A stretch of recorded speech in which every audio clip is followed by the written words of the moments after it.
Thanks for staying with us. I'm Bill O'Reilly. In the Weekdays at Bernie segment tonight, there's a growing pressure on the national media to begin scrutinizing the Obama administration. Even a liberal guy like Bob Schieffer is saying things like this. The president needs to rethink his entire communications policy, top to bottom. It is hurting his credibility and shortchanging the public. And to head the review, how about someone other than the Attorney General, whose department is so deeply involved? That makes no sense to me. All right. Juan Williams not going to want to hear that. Joining us now from Miami, the purveyor, BernardGoldberg.com. Mr. Goldberg. Okay. I believe that the investigative units at ABC and CBS are actively looking for stories in this arena. All right? I don't know what they're doing at NBC or CNN, but I do know that ABC and CBS would love to get some stuff on this. Is that a turning point? I don't think so. I would say no if I had to give you a yes or no answer. For a scandal to take off and become part of the general culture and to have real political consequences, it can't simply be a story for news junkies. That means it has to become a recurring joke on the late night comedy shows. It has to become a recurring theme with Jon Stewart. It can't simply be on the Sunday talk shows. It has to be a running story on the network evening newscast where 20 million people still get their evening news.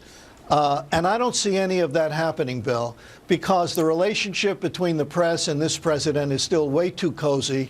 There may be a love spat every now and then, but it never lasts long.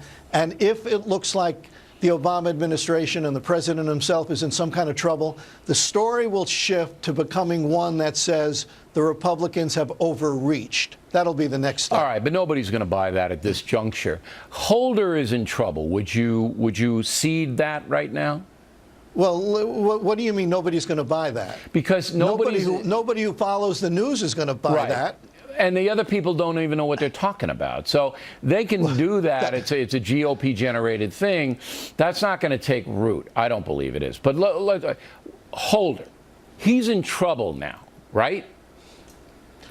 Well, you know, I don't know. He is. I think it's fair to say that he lied to Congress. I mean, he said things to Congress that were simply not true. And you can prove that. We can prove that by the timeline of events.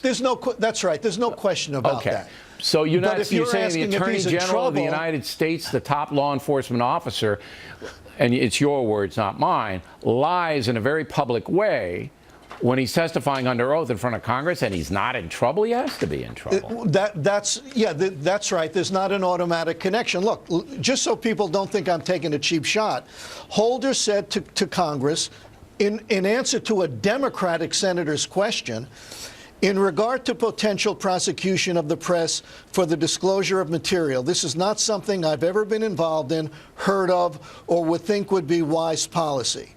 He not only heard of it, he was involved in it.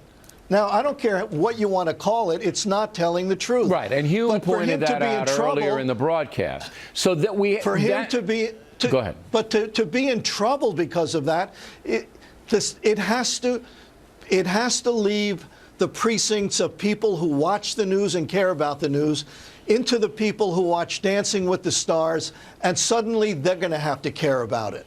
And it's going to take the networks, not just Bob Schieffer on Face the Nation, but the network broadcast, evening newscast in general, to make something of these things. And I don't see that happening. Okay.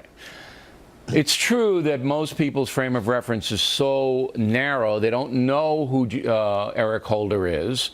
They don't know who James Rosen is, and they don't care. And so that, but Leno and Stewart have both embraced it. And some of the others have as well. So I think if there's a couple of more stories that break open, it may pick up steam. Possibly. Let me just make, since you brought up James Rosen, let me make one point here. There's one part of the Rosen story that, while it's gotten some play, I'm not saying it got no play, it hasn't gotten nearly enough, and that is putting the James Rosen angle into context.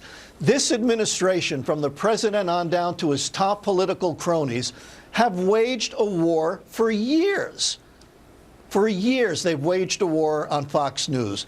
They have tried to tell the American people this is not a legitimate news organization, that it's pretty much a wholly owned subsidiary of the Republican National Party. Now, I don't have any smoking gun memos, but I don't think it's some tremendous leap to say that they went after James Rosen because he works at Fox in a way that they would have never gone after him if his name were Brian Williams. Not that Brian Williams will ever uncover anything like that. But the media hasn't really played that angle up to the extent that I think it's a legitimate story. All right, Bernie, thanks as always. We appreciate it. Krauthammer on deck. What